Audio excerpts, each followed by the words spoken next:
been steeping in our Solomon Speak study group for the first part of the day. And we're in the glow of that a little bit. It was beautiful. And anyone who is part of the All Access, please join us for that if you're not already. It's such a great hour together. But here we are. Here we are. Just Jillian, me, and the NBC or the ABC Peacock, depending on how far back you want to go in time.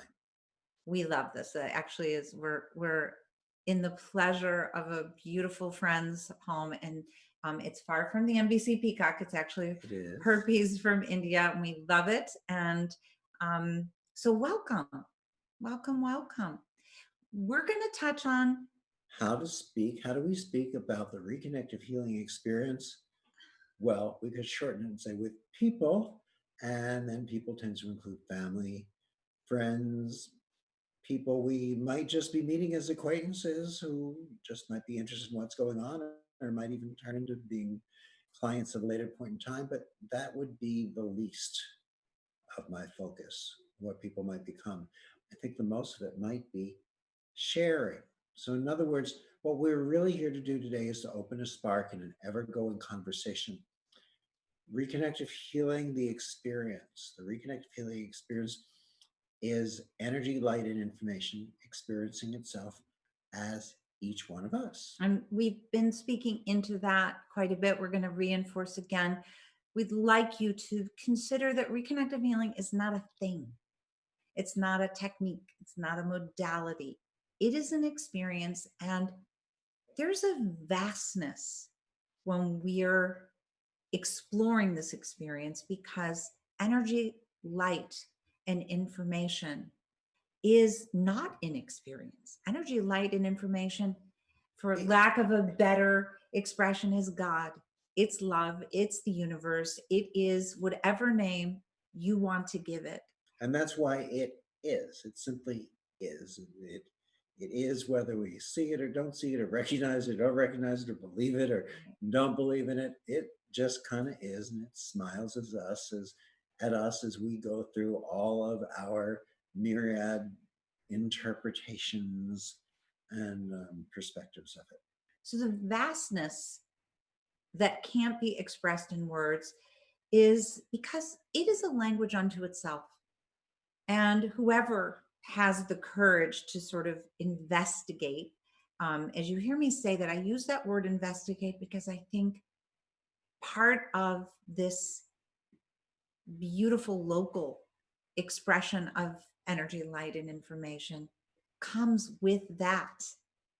It is energy, light, and information experiencing itself through us. So it's experiencing and investigating on each one of our paths who we really are.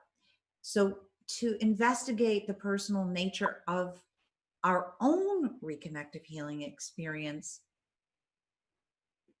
is at the forefront of sort of how we commence or begin the conversation. And that's something you might want to consider if you've been a practitioner for a really long time, or if you've just had a reconnective healing session or started the portal and you don't have a perspective. Investigating the personal nature of our reconnective healing experiences is the beginning. That's the conversation starter. So you want to explore right that? And really today is going to be a very personal exploration, understanding, of course, what we all know if we've gotten this far, is that we are here to bring energy, light, and information onto the planet. As Solomon said, what you are doing is bringing energy, light, and information onto the planet. So it's time for us to use an old phrase, to come out of the closet. So we use that phrase from the past a little bit, because it's not just a phrase from the past, it's a thing of the past. Less and less is it about the person who's coming out as being looked upon as what's wrong with them. And more today, as we move into today's world, it's understanding that it's the person who's still in judgment who's being looked at as time to step into a new reality of acceptance and love. Um, whether it's about our sexuality, our gender, how we were born, our religious backgrounds, or what we've told our spouses' families or not, our lineage or our heritage. Really, if you are among today's most progressive people in healthcare, shall we just say, then you've got some openings to make, and they're dependent upon you. Okay, explain that just a little bit more when you say openings in healthcare. Well, we have to make some openings in conversation. We have to change society. I can fix that. I can fix this like that. Shall I? Okay. So, Of course, in this very moment that we're in, the blowers have started to blow. It's all part of the progressiveness of this conversation. So we're just going to keep going. Yeah, until that passes. So what's happening really is, it's kind of like the decision between, is the world ready for this, or are we here to get the world ready for this and for who you are? And a lot of times from the past of not making waves and such, sometimes people are felt a little inhibited. How do I share who I am? Or even the possibility of the gift that I have to share. How will I be received by that grumpy old paternal uncle, or by my professionals, colleagues in healthcare, or some of my friends who we all grew up together, and none of us were into this type of thing. And then all of a sudden, look what appeared. How can I present who I am to my friends who know me so well in every other way? And what might I feel I could be risking? Because the only way to share is to share openly and with a transparent vulnerability. And when we are in our transparent vulnerability of sharing the truth, we are in the light of energy, light, and information. We become that and the reconnective healing experience. And we realize in that moment that there is nothing to lose. It's sometimes the thinking mind as we lead up to the approach of that moment. That's what creates the illusion of fear and potential loss.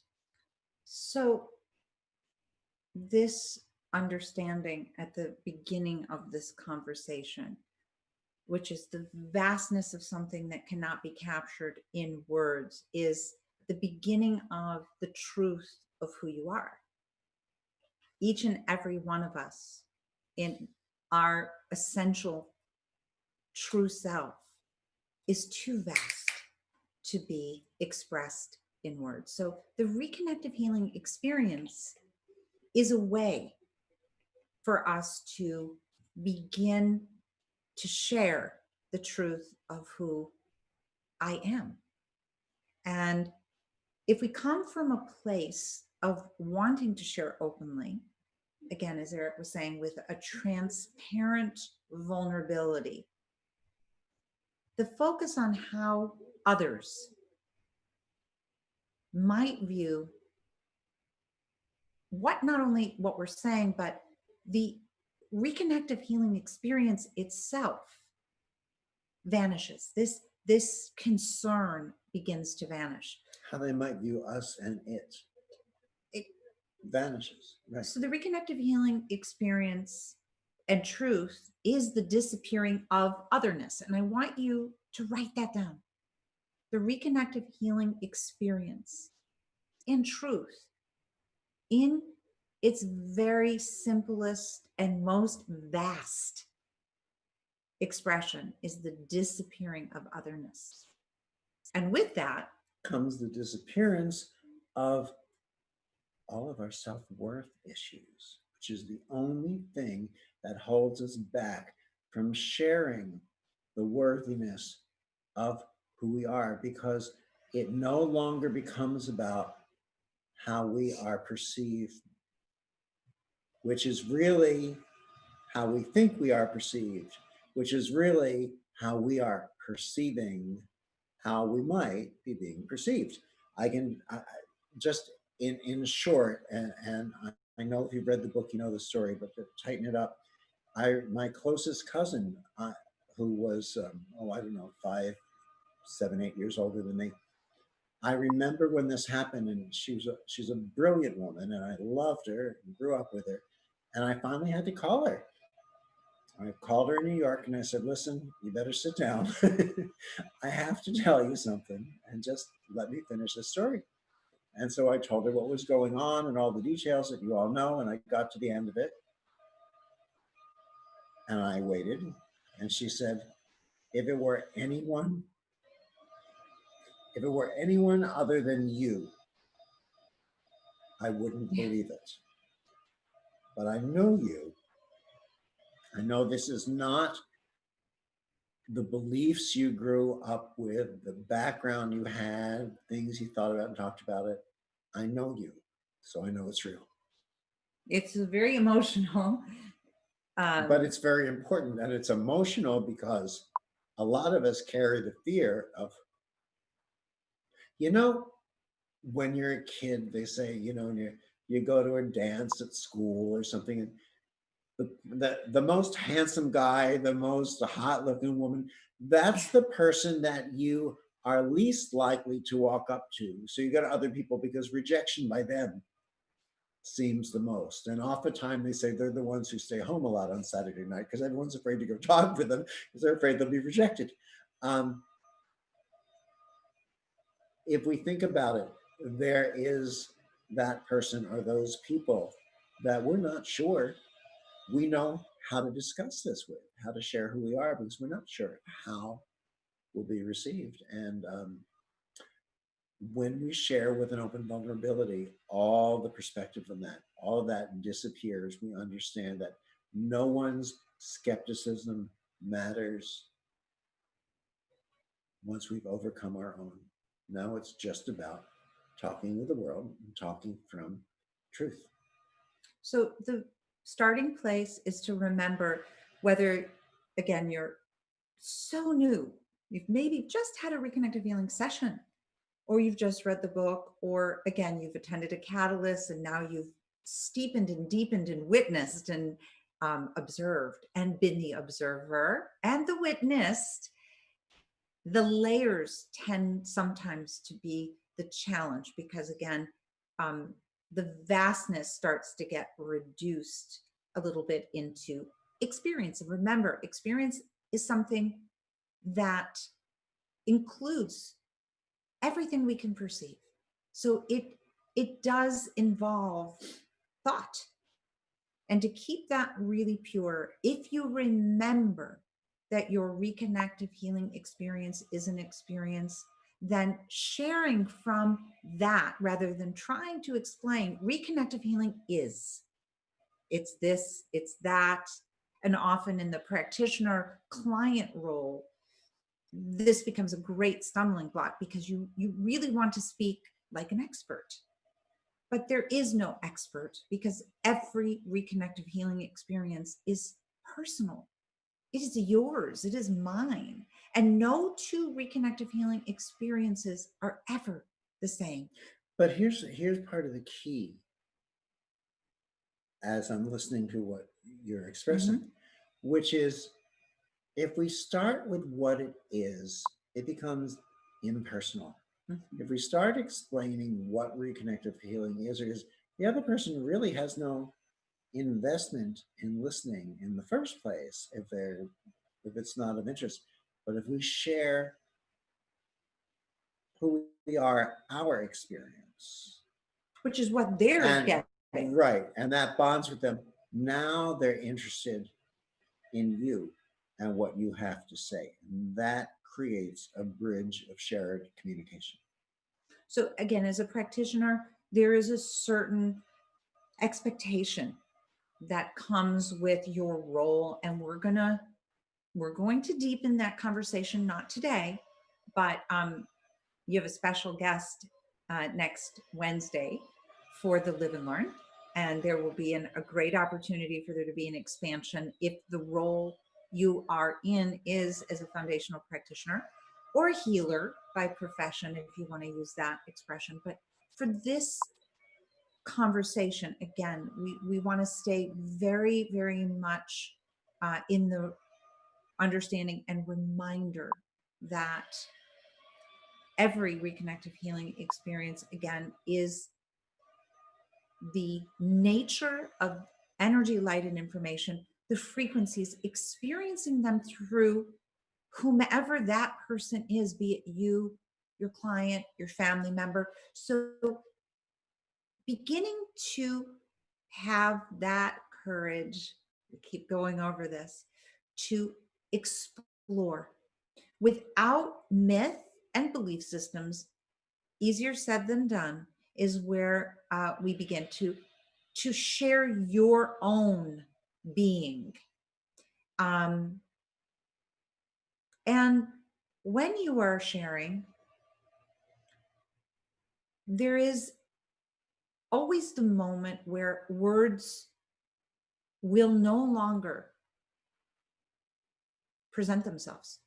And you'll catch yourself, maybe, rather than moving into silence, making things up that sound like your reconnective healing experience, but may really be more words that you have constructed in order to satisfy the need, the judgment, the concern that you're not being understood.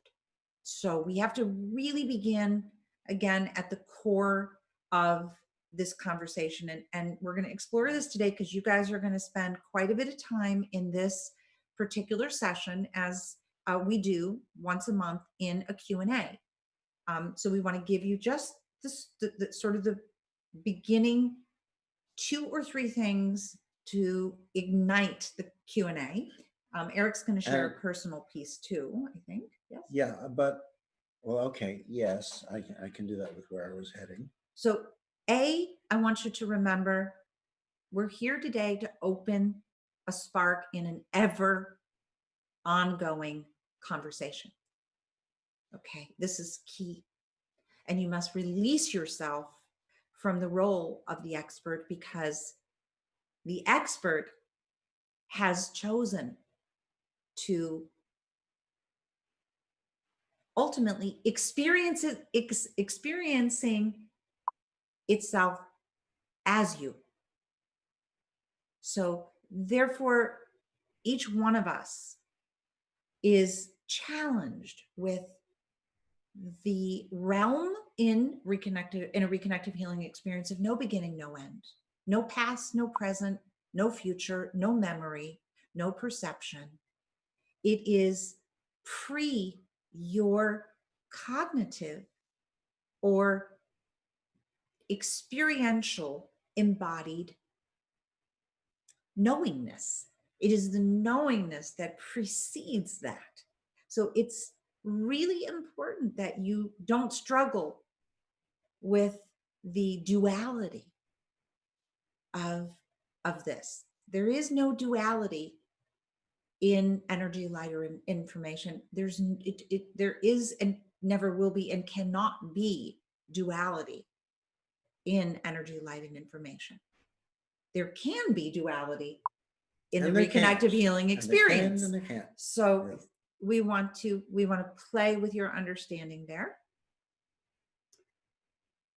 So just to prime the pump a little, I'll share a couple of interesting stories. First, I want to share an insight that I just got. Remember,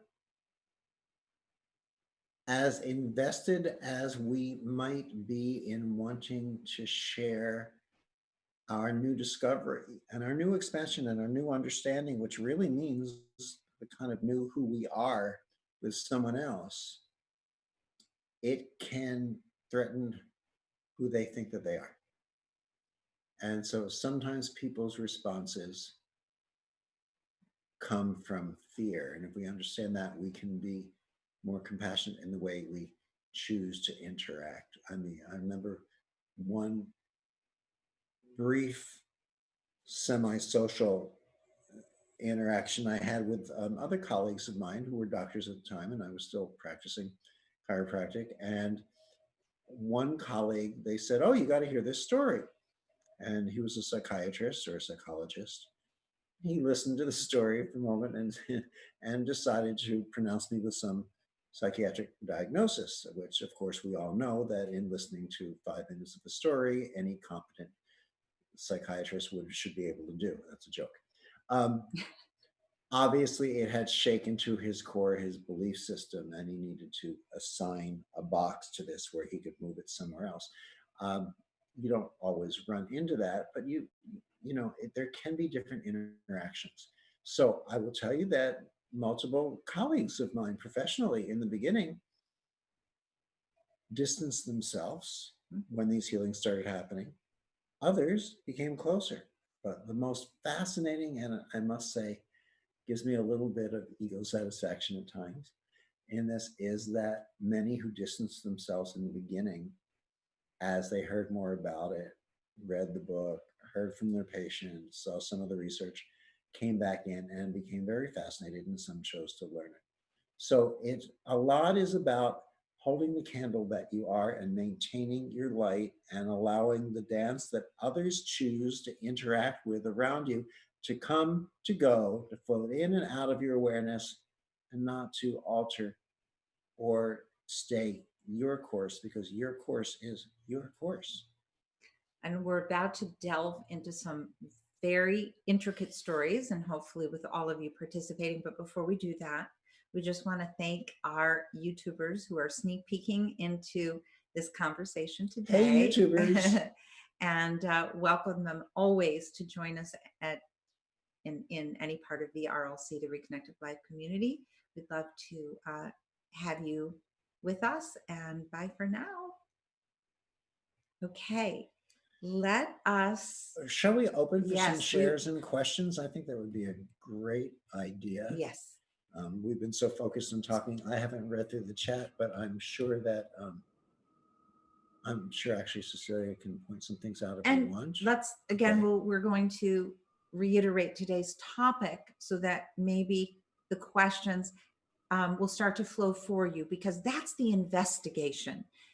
We didn't ever intend to give you a list of bullet points today, although I'm sure many were very excited, because that's what you do when you want to learn how to be an expert in something. So today's topic: how do we speak about the reconnective healing or RH experience with family, friends, and clients? How do you speak? Hey there, family. Dr. Eric and Jillian here. Welcome, everyone. And we're very excited about Reconnective Life, our first online global community. This is the most exciting way we've been able to get together since I founded the Reconnection. It'll be a place where we can do things together. We'll move into breakout rooms at times when that's appropriate. We'll have energy interactions and meditations and exercises. In other words, expect things you haven't seen before. You are so charged.